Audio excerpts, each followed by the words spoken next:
Hello friends, SRH food சேனலின் அன்பான வணக்கம். ஃப்ரெண்ட்ஸ், இங்கே பாருங்கள், கொழுக்கட்டை தான் ரெடி பண்ணியிருக்கேன். ரொம்பவே நல்லாயிருக்கும் ஃப்ரெண்ட்ஸ். வாங்க ஃப்ரெண்ட்ஸ், வீடியோக்குள்ளே போகலாம். ஃப்ரெண்ட்ஸ், இங்கே பாருங்கள்,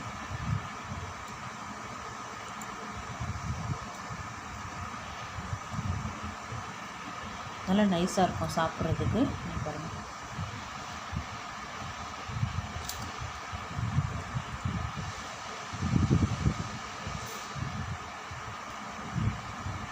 சூப்பரான ஒரு ஸ்நாக்ஸு தீபத்துக்கு பிரசாதமாகவும் ரெடி பண்ணியிருக்கேன். ரொம்பவே நல்லாயிருக்கும் ஃப்ரெண்ட்ஸ். இங்கே பாருங்கள், எடுத்து சாப்பிட்றதுக்கு ரொம்ப நல்லாயிருக்கும். இவ்வளோ ஒரு நைஸாக இருக்குது பாருங்கள்.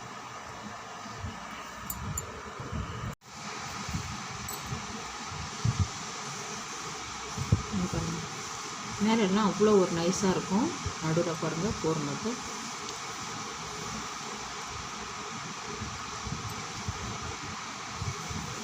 ரொம்ப அற்புதமாக இருக்கும் ஃப்ரெண்ட்ஸ் சாப்பிட்றதுக்கு. இங்கே பாருங்கள் ஃப்ரெண்ட்ஸ், இங்கே பாருங்கள், கடலைப்பருப்பு 1 மணி நேரம் ஊற வச்சுட்டு தண்ணி விட்டு வேக எடுத்து வச்சுருக்கேன். இது நல்லா ஃபேன் காற்றுல கிளாத்தில் போட்டு காய வச்சு எடுத்து வச்சுக்கலாம் ஃப்ரெண்ட்ஸ். இங்கே பாருங்கள், வெள்ளைப்பாகு தான் வச்சுருக்கேன். கரைஞ்சிட்டு ஃபில்ட்ரு பண்ணி திக்காக வரட்டும். இங்கே பாருங்கள், ஒரு டம்ளரில் தான் எடுத்துருக்கேன். நீங்கள் எதில் அளவு எடுக்கிறீங்களோ அதுவே வச்சுக்கிங்க. இங்கே பாருங்கள், பச்சரிசி மாவு இதே டம்ளரில் 1.25 டம்ளர் தண்ணி விட்டுடலாம். இது லைட்டாக சூடுபடுத்திக்கிட்டால் போதும்.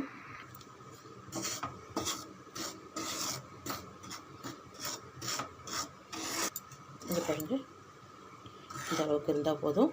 பாத்திரத்துக்கு மாற்றிட்டு இதே பாத்திரத்தில் அரிசி மாவு கலந்து விட்டுடலாம்.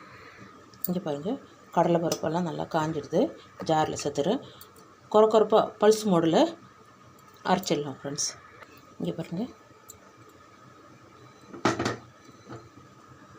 இந்த அளவுக்கு இருந்தால் போதும். இங்கே பாருங்கள், பாகு நல்லா திக்காகுது. 2 ஏலக்காய் தட்டி சேர்த்துருக்கேன். நல்லா கலந்து விடுங்க. எப்படி இருக்குன்னு பார்ப்போம். ஸ்வீட்டுன்றதால ஒரு சிட்டிகை தூள் உப்பு. இங்கே பாருங்கள், கரண்டியில் எடுத்தோடனே திக்காக இருக்குது பாருங்கள். கரண்டிலே பிடிக்குது பாருங்கள்.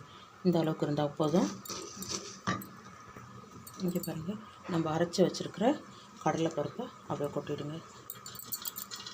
தேங்காய் திருவல் ஒரு 1/2 கப்புக்கு திருவி இருக்கேன், அதையும் சேர்த்துடலாம். 1 கப்பு மாவுக்கு 1 கப்பு வெல்லமே எடுத்துருக்கேன். ஸ்டவ் ஆஃப் பண்ணிவிடுங்க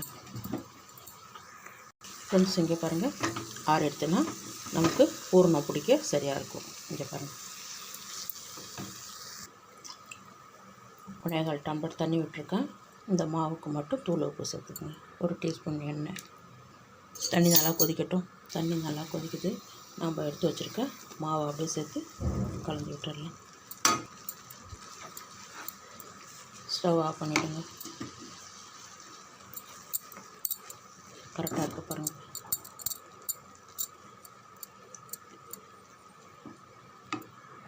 அப்படியே மூடி வைங்க. 5 நிமிஷத்துக்கு அப்புறம் நம்ம மாவு ரெடி பண்ணிக்கலாம் ஃப்ரெண்ட்ஸ். இங்கே பாருங்கள், மாவு நல்லா கலந்து வச்சுட்டேன்.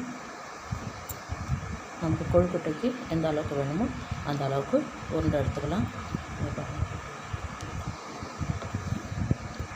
இங்கே பாருங்கள், வாழை இலை தான் எடுத்துருக்கேன். நல்லா கழுவிட்டு வச்சுருக்கேன் பாருங்கள். உங்களுக்கு திட்டமான சைஸில் நம்ம கட் பண்ணிக்கோங்க. இதில் லைட்டாக மேலே எண்ணெய் தடவிடலாம். இங்கே பாருங்கள், எண்ணெய் தடவிட்டேன். இது அப்படியே நல்லா நம்ம கையில் தண்ணி இல்லை எண்ணெய் கூட தடவிட்டு நைஸாக தட்டிவிடுங்க. இது பாருங்கள், நல்லா தட்டிவிட்டேன்.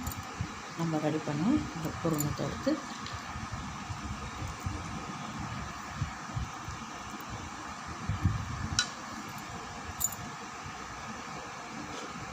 அப்படியே இந்த இலையோடவே சேர்த்து மூடிவிடுங்க.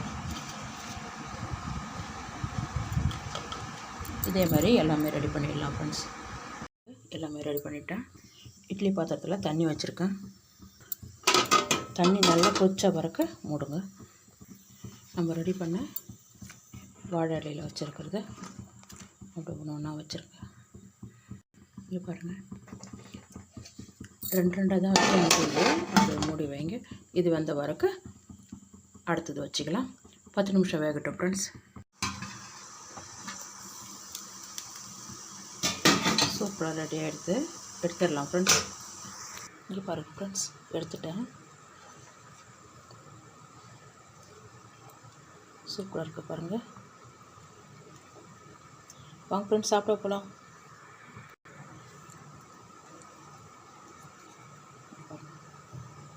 சூப்பராக வந்துருக்கு. ரெண்டாவது பேட்ச் வச்சிடலாம். இலை பெருசாக இருக்குன்றதால கொஞ்சமாக பிடிக்குது.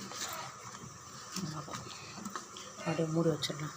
இங்கே பாருங்கள், தீபத்துக்கு வாழை இலையில் கொழுக்கட்டை ரெடி பண்ணியிருக்கேன். ரொம்பவே நல்லாயிருக்கும் ஃப்ரெண்ட்ஸ். இந்த வீடியோ பிடிச்சிருந்தா லைக் பண்ணுங்கள், ஷேர் பண்ணுங்கள், கமெண்ட் பண்ணுங்கள், மறக்காம சேனல் சப்ஸ்கிரைப் பண்ணுங்கள். அப்படியே பக்கத்தில் இருக்க பெல் ஐகானை கிளிக் பண்ணுங்கள். Thank you friends.